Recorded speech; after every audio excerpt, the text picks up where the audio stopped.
Hello and welcome to Question Time. I'm Omkar Goswami. My guest is an economist and a policy wonk who did his master's from the Delhi School of Economics and his PhD from Stanford. After working at the World Bank for over 25 years, that's a quarter of a century, he joined the United Nations Development Program, the UNDP.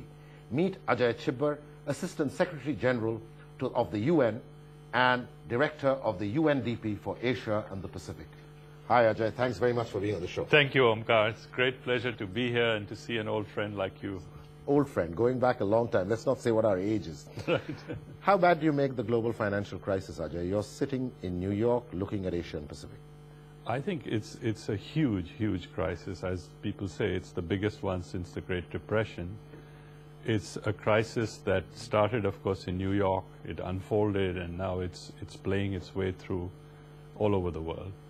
I think there are at least three factors that cause this crisis: greed, policy, bad policy, and globalization. Let's take the greed we know. Right. We know about the greed of Wall Street. We know Right. the greed about everybody, everywhere.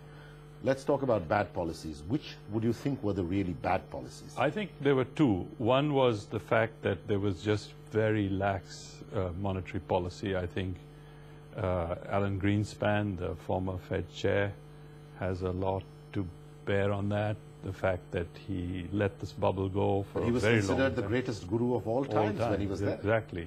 And the second, I think, was the policy mistake was this idea that somehow self-regulation would work, and that the more deregulated were the financial markets, the better off everybody was. I think, again, you know, when you see Alan Greenspan's quote on that, he's come mea culpa on that, saying, you know, I sort of felt that at some point people's self-interest would play up, but it obviously didn't. So this model of financial regulation, which is very pro-cyclical, and this very, very lax sort of...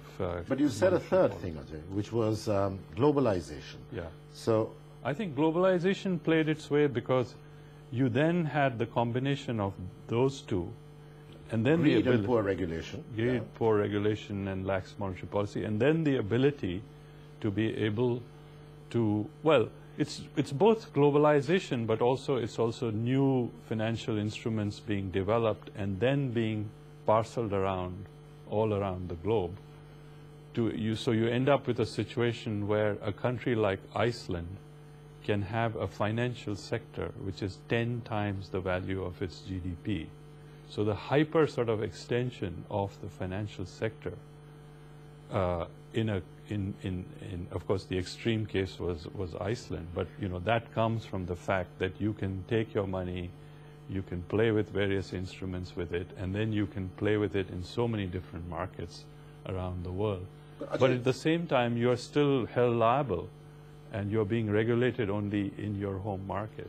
That's an important point, because what you're talking about is your regulation, which is lax, is in the home market, right. And you're going around, selling instruments and doing things and derivatives all over the world over which there's very little regulatory oversight. Right. But Ajay, you were in the UNDP, before that you were in the World Bank, sitting from this sort of ivory tower, as it were. Right. Ivory or otherwise is a different issue.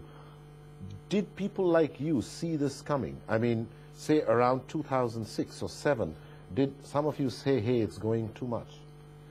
I mean, I think the idea that too much was happening was always there. But what was, of course, what is never clear, and we've seen so many financial crises in so many different situations, one can never actually predict the exact timing and how deep it's going to be. But I think the idea that a crisis was coming was there. I must say the UN had a better read on it, although, I mean, nobody was able to predict it except a few people like Rubini and a few others. But certainly when you look at the multilateral organizations, the UN had a better read on this if you read the UN economic reports from, say, last year, than the IMF or the World Bank did.